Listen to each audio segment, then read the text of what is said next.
He was never supposed to exist in any official record. Men like him aren't born. They're assembled, layer by layer, inside dark corners where institutions look the other way. If you sift through the remnants of the years he moved silently through hospitals and private clinics, you won't find a single warning sign. Nothing that points directly to him. No discipline reports. No malpractice accusations. Not even a late arrival. He was the kind of man who glided through systems as if the systems themselves parted to let him pass. His name, the one that appears on the documents we still have access to, is Elias Mercer. It isn't clear if the name belongs to him or to someone he replaced. The uncertainty is part of the reason this case lives in the background of every investigator who has ever touched it.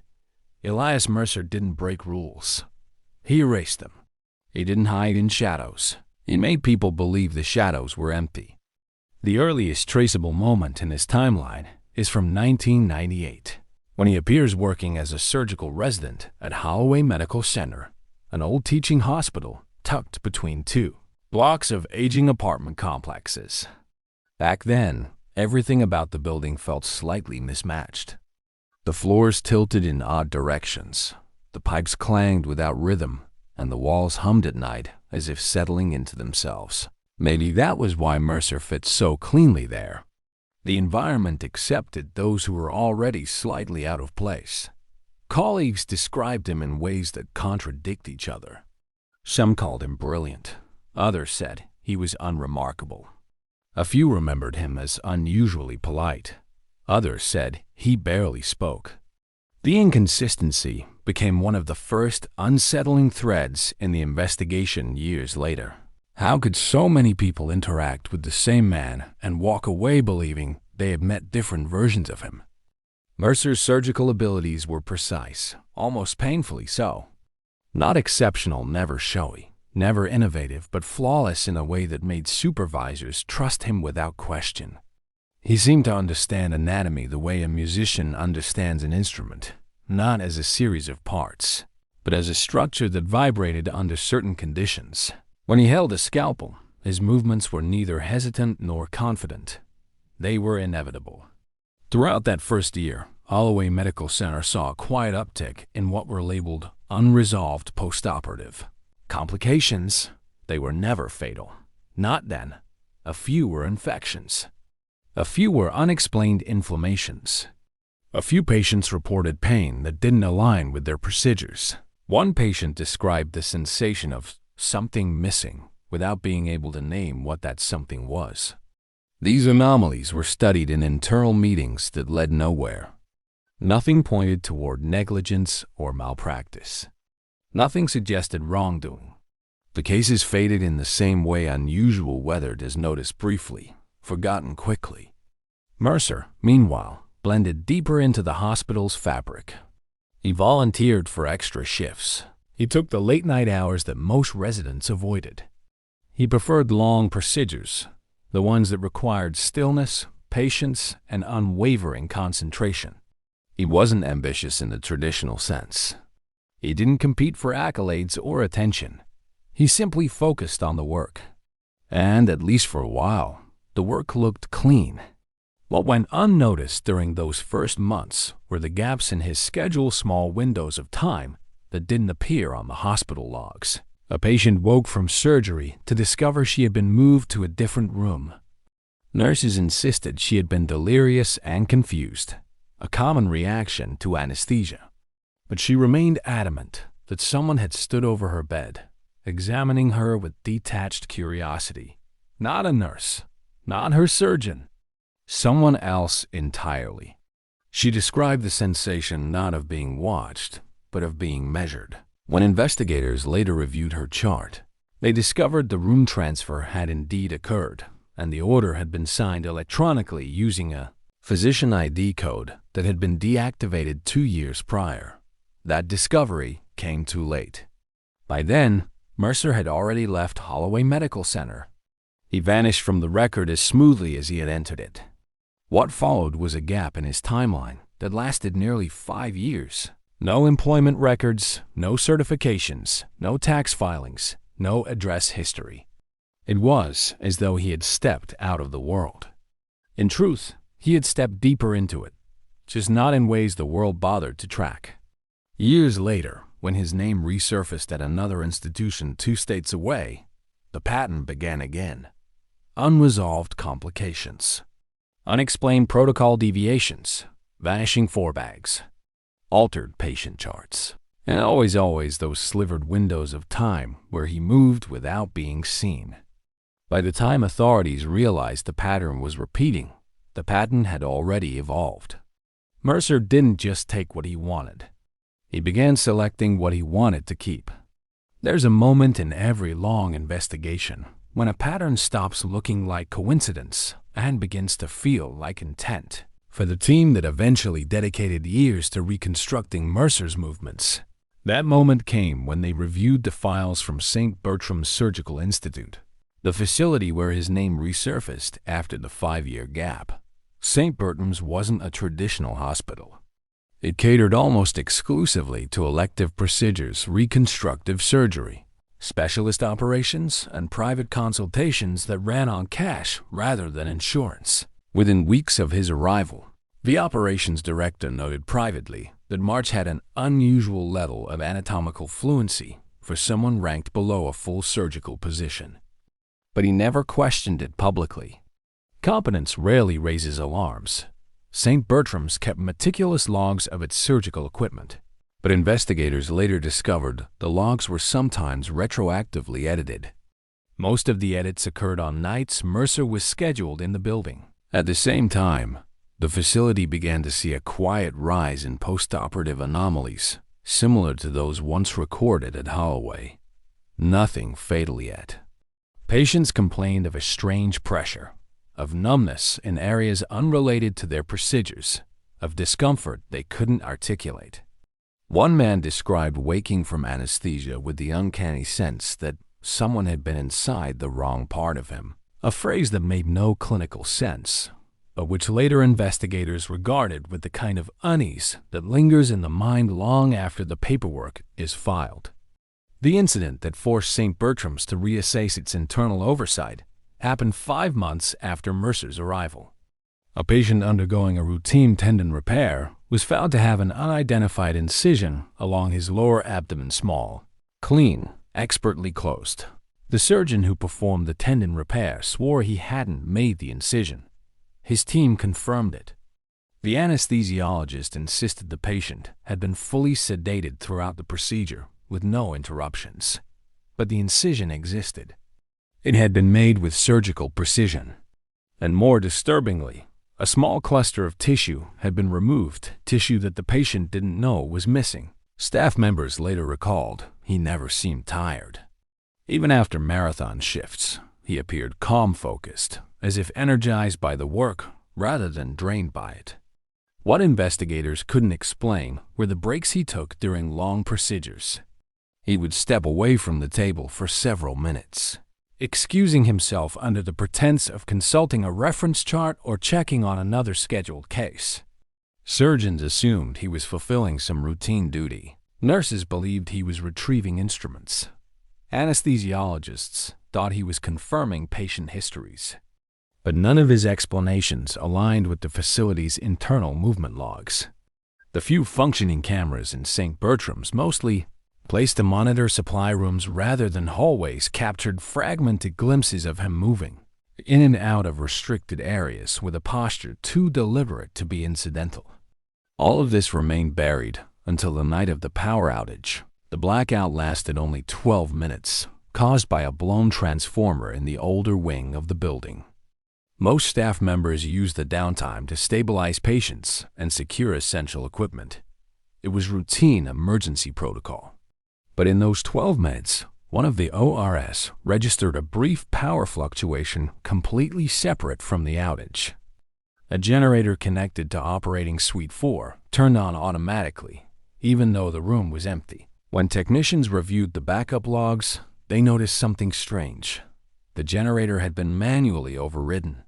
Someone in the room had kept the power active, but the OR log showed no one entering or exiting. Security footage offered a clue, but only a partial one. One camera captured Mercer stepping out of a hallway leading towards Suite 4 seconds after the main power returned. He wasn't wearing surgical gloves. He wasn't carrying instruments. He was simply walking, calm as always, down a corridor dimmer than it should have been. Technically, that corridor wasn't part of his assigned route. He offered no explanation, and no one asked. It wasn't until 3 days later, when a cleaning crew opened the storage cabinet in Suite 4, that anyone realized a surgical tray had been left inside. The tray held instruments that were noticeably clean to clean. They didn't match any procedure performed that week. One of the scalpels exhibited a residue that, when tested, was identified as human tissue. But the tissue sample didn't correspond to any patient scheduled at the facility. It belonged to someone whose identity investigators have never been able to confirm. The institute dismissed Mercer quietly soon after. Not for any wrongdoing. There was no claim of misconduct on record, but due to what the administration labeled department restructuring, the explanation didn't convince many. But no one pressed the issue. St. Bertram's valued silence, and silence was what they got. Mercer left without protest. No demands, no arguments. He simply collected his coat, turned in his badge, and walked out of the building. Staff members later described the moment with an unsettling detail. He didn't seem surprised, as though he had expected the dismissal, as though it was merely a transition he had prepared for long before anyone else realized it was coming. After he left St. Bertram's, another gap formed in his documented history. This one lasted nearly 6 months. No employment, no medical affiliations, no reported sightings. It was during this period that the first confirmed disappearance related directly to him occurred. Her name was Eleanor Briggs. Witnesses reported seeing a man in surgical scrubs walking briskly across the lot minutes before Eleanor vanished. They described his posture as composed and purposeful. They couldn't recall his face. They all remembered something else, though he walked as if he belonged there, as if he were returning to a familiar task. That uncertainty, the inability to place him, became the hallmark of every sighting linked to him afterward. By the time investigators connected Eleanor's case to Mercer, he had already resurfaced again. And this time, he didn't just return to medicine. He escalated. He emerged again in a facility far more obscure than the places he had. Worked before a private research center known as Larkwell Institute. Its public presence was minimal. A modest website, a handful of vague mission statements about advancing procedural innovation, and a list of board members whose backgrounds were too generic to verify. Larkwell didn't advertise. It didn't publish research. It operated under the belief that secrecy was synonymous with sophistication. No one is entirely sure how Mercer ended up there. The Institute has no known hiring records for him, and none of the staff lists eventually uncovered mention his name directly. But his presence became clear through a trail of administrative anomalies authorizations signed by an unregistered ID code. Supply requisitions processed through a terminal that wasn't assigned to any employee. And most tellingly, access logs from restricted laboratories indicating entry by someone whose biometric data didn't match any staff profile. Investigators later theorized that Mercer had been brought into Larkwell through private channels, possibly funded by a board member fascinated by his surgical precision or by someone who believed he possessed expertise too valuable or too dangerous to ignore. Whatever the reason, he moved fluidly within the building, slipping through departments with the same deliberate grace he had displayed in every previous facility. A junior technician reviewing storage logs noticed that several tissue culture trays were missing. Not unusual by itself, samples were frequently moved or discarded without immediate documentation. What bothered her was the pattern. The missing trays came from experiments involving neural grafts, complex, delicate samples that required precise handling. Only 2 senior researchers had authorization to access them. Yet the access log for the night they disappeared showed an unidentified entry at 3:14. A .m, the biometric data didn't match anyone employed by the Institute. When security reviewed camera footage from that wing, they discovered the cameras had temporarily gone offline during a 2-hour window surrounding the entry time. The outage was localized. Only the cameras closest to Lab C were affected. The logs attributed the malfunction to a software update that, according to IT staff, had not been scheduled. This incident might have faded into the background noise of technical errors, if not for what happened a week later. A researcher in Lab E, specializing in reconstructive biodesign, failed to show up for work. At first, colleagues assumed she had taken a personal day.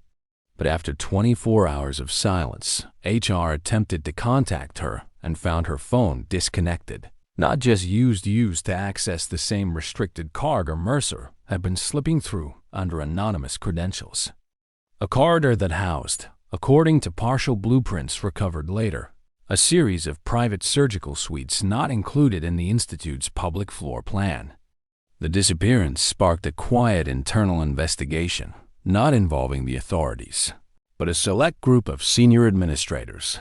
And third, on a wheeled instrument cart, tucked against the far wall, investigators found a single item, a handwritten note containing a list of anatomical structures. Each term on the list corresponded to areas of the human body that could be removed with minimal impact to immediate survival, provided the incision was precise enough.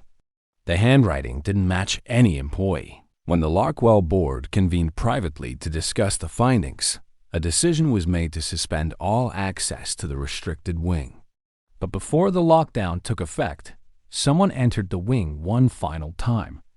The logs recorded the entry as belonging to a senior administrator who later insisted she had been at home that evening. The biometric override was identical to the unidentified signature attached to Mercer's earlier movements. They feared drawing attention to a man capable of moving through communities without leaving a shadow behind.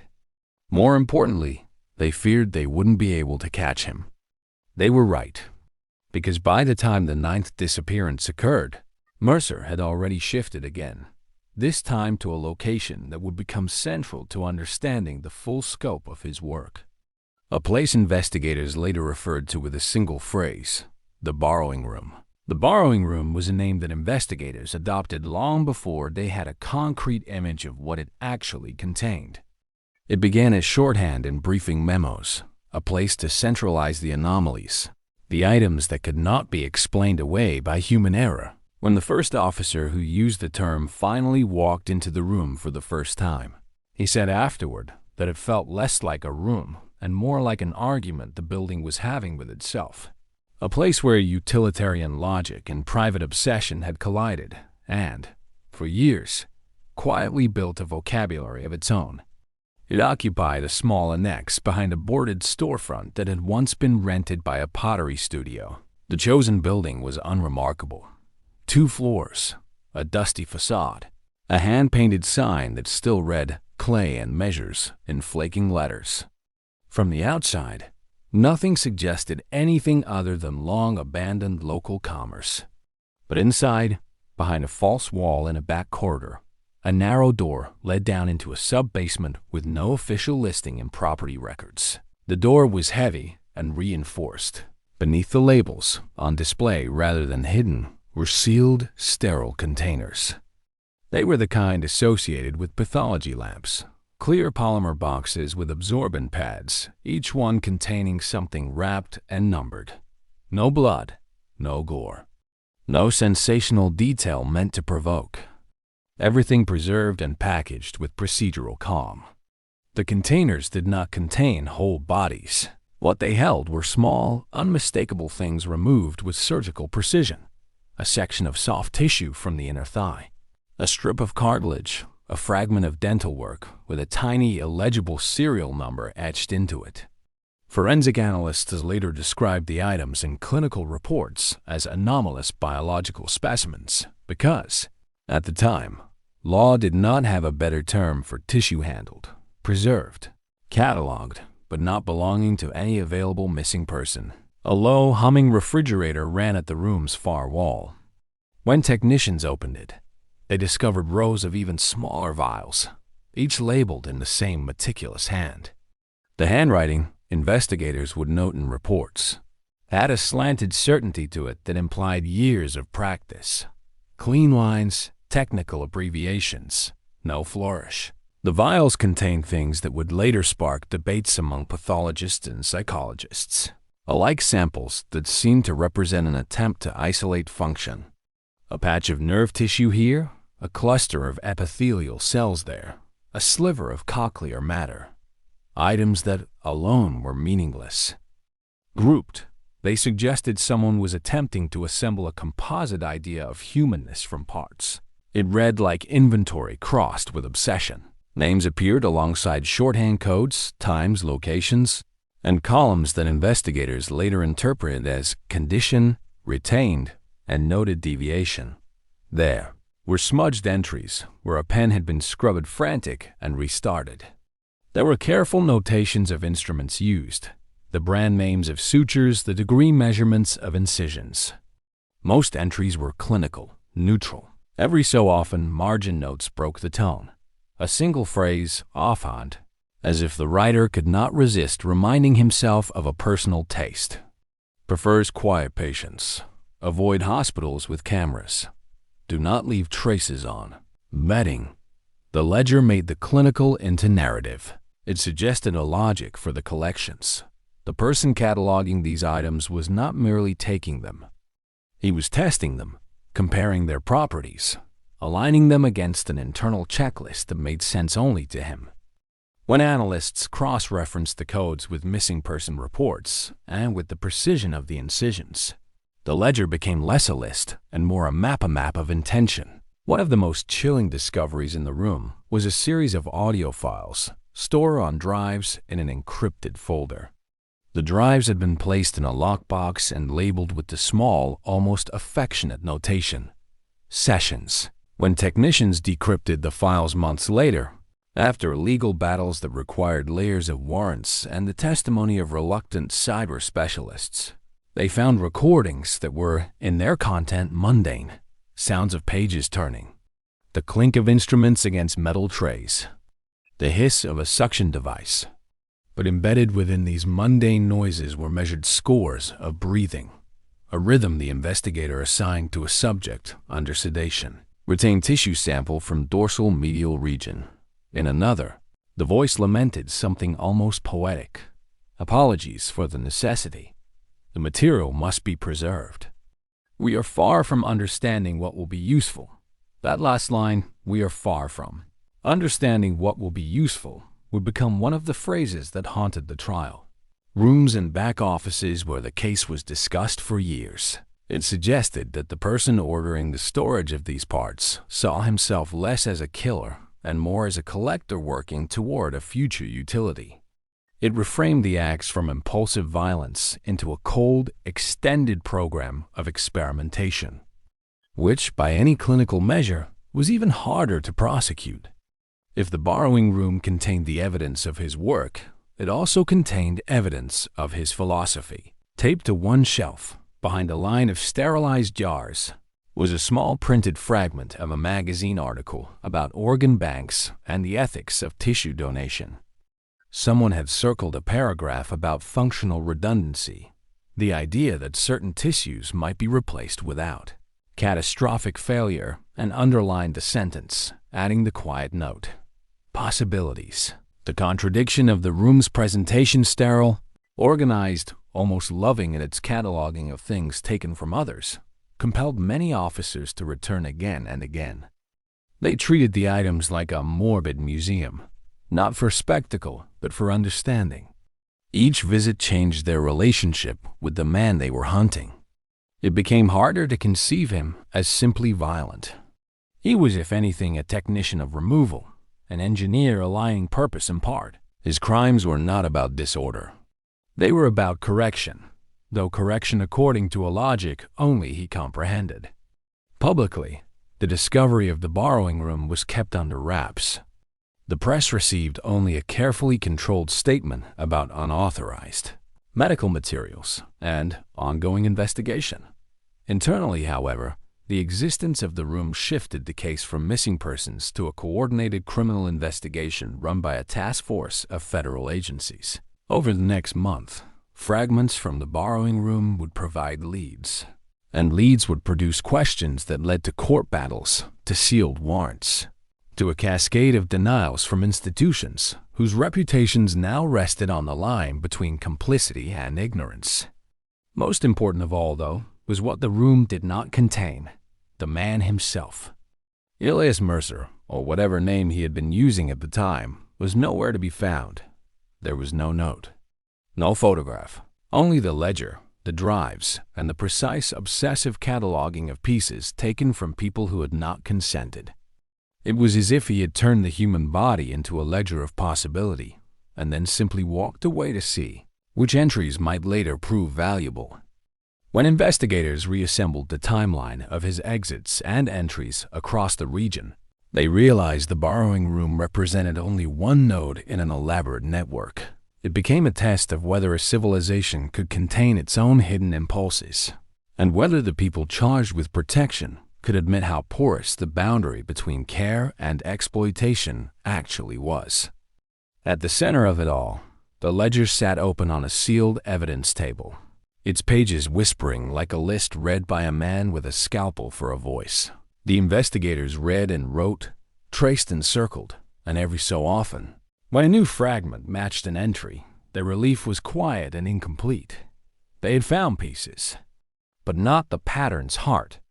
And the heart, the man who had assembled the pieces, remained absent. In the weeks following the discovery of the borrowing room, the task force faced a problem they had not anticipated. The case was growing faster than they could contain it. New tips arrived hourly, most useless, some disturbingly credible. Every investigative path seemed to branch into 5 more, and every branch ended in another institution: a clinic, a research lab, a private medical office, whose records suggested that someone had been quietly extracting information for years. Patterns emerged, but none pointed cleanly toward Elias's whereabouts. The investigators' most reliable asset became the ledger itself. Analysts spent nights combing through handwriting strokes, indentation pressure, ink variations. They learned the ledger had been written over at least 7 distinct periods, each subtly different. Some entries were more hurried. Others displayed a steadiness of hand that suggested calm concentration. These variations allowed forensic linguists to approximate chronology. When mapped, the entries formed clusters periods where he worked frequently, and long, silent intervals where he vanished. Those intervals were the most concerning. The clusters correlated with the discovery of biological fragments that could be matched to missing individuals. But the silent stretches showed no comparable findings, which meant he might have continued working elsewhere or worse, refining his technique in ways that left no trace at all. The absence of evidence in Elias's case became its own form of evidence, silence that suggested evolution. Investigators knew they needed to find a starting point, a moment in his life when he crossed the line between observation and participation. They focused on medical schools across the region, especially programs with emphasis on surgical methods or pathology. Their assumption was logical. No one gained this level of precision without training, but databases offered dozens of candidates, none of whom matched the slanted handwriting, the particular phrasing of notes, or the cadence of the breathing heard in the session's audio files. Somewhere inside the ledger, investigators believed, was the key of reference that would break open the case. They combed through entries again, searching for anything resembling personal detail. The hospital staff logs from that period listed no one by that name. The medical board had no record of his certification, and the university he supposedly attended showed no enrollment under that identity. The badge was genuine, but the identity was fabricated. The investigators realized then that they were dealing with someone who had built not just one life, but several, each constructed carefully enough to pass casual scrutiny, each disposable when necessary. The room held no additional evidence, but something about the placement of the badge felt intentional, too visible, too easy. It was as if he had left it as a message, an acknowledgement of their search, a breadcrumb to keep them engaged. One agent theorized that Elias returned periodically to old sites not to hide evidence, but to revisit the architecture of his work, like a craftsman checking the joints of an aging structure. If Mercer returned here, he may be attempting to reconstruct an early configuration of his process. This behavior implies escalation. Escalation meant one thing: he was preparing for something larger. The discovery prompted a full sweep of the hospital grounds, but the search yielded only minor artifacts: a few wrappers from sterile wipes, a discarded glove, the faint smell of surgical lubricant lingering in a toolbox hidden under a stairwell. These items failed to provide direct leads, but they proved one critical fact: Elias had been there recently, and not just passing through working. At the bottom level of the hospital, in the boiler room, investigators found the most concerning discovery yet. The room had been cleared of debris and swept clean. A folding table had been assembled near the wall.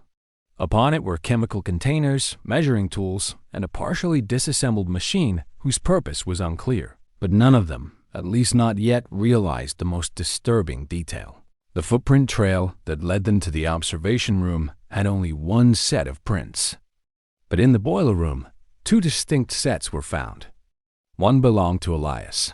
The other did not match any database, and it ended at the base of a locked steel door. A door that, when pried open, revealed nothing inside but darkness and a single restraint strap lying on the floor. Mercer approached it again, though he already knew it was empty. They had swept it thoroughly, illuminated every corner. But something about it still tugged at him, as if the room behind it had been caught mid-exhale. He pushed it wider. Nothing, just the scuffed floor, the faint outlines of equipment long removed, the lingering evidence markers. But the uneasy feeling hadn't faded. He stepped out, closing the door behind him, and turned toward the central chamber. Elias's notebooks hinted at the idea of transference, but not in any language grounded in neuroscience. It read like a man trying to describe a shadow using only sound. The autopsy notes came in as Mercer reviewed the files. Multiple tissue types, multiple origins, all bonded through methods the lead pathologists refused to discuss outside official documentation. The composite was dead. That much was undeniable. The forest became a dark smear, branches twisting like ink in water. Officers packed up equipment, loading crates into vans. They were ready to leave the site behind, to lock it away in reports and archives. Mercer knew he would have to do the same eventually. He stayed a moment longer. There was a final tent near the tree line, the one housing the audio recordings recovered from the basement. Hours of static mechanical hums, irregular pulses. A faint rhythmic pulse threaded beneath the broadcast, almost inaudible, almost dismissible, almost. Mercer leaned forward, brow tightening. The pulse repeated, once, then again. A pattern slow and deliberate. Then it stopped. The regular broadcast resumed. He drove in silence for miles, waiting for the pattern to return, listening for something he could explain. But it didn't come back. Nothing did. When the road finally opened into the main highway, he let out a breath he didn't realize he'd been holding. The composite was dead. Elias Crowther was dead. The case was closed. He repeated those truths until they felt steady. But behind them, quiet as a memory, another thought lingered. If the vessel fails, the signal persists. Mercer turned the radio off and kept driving.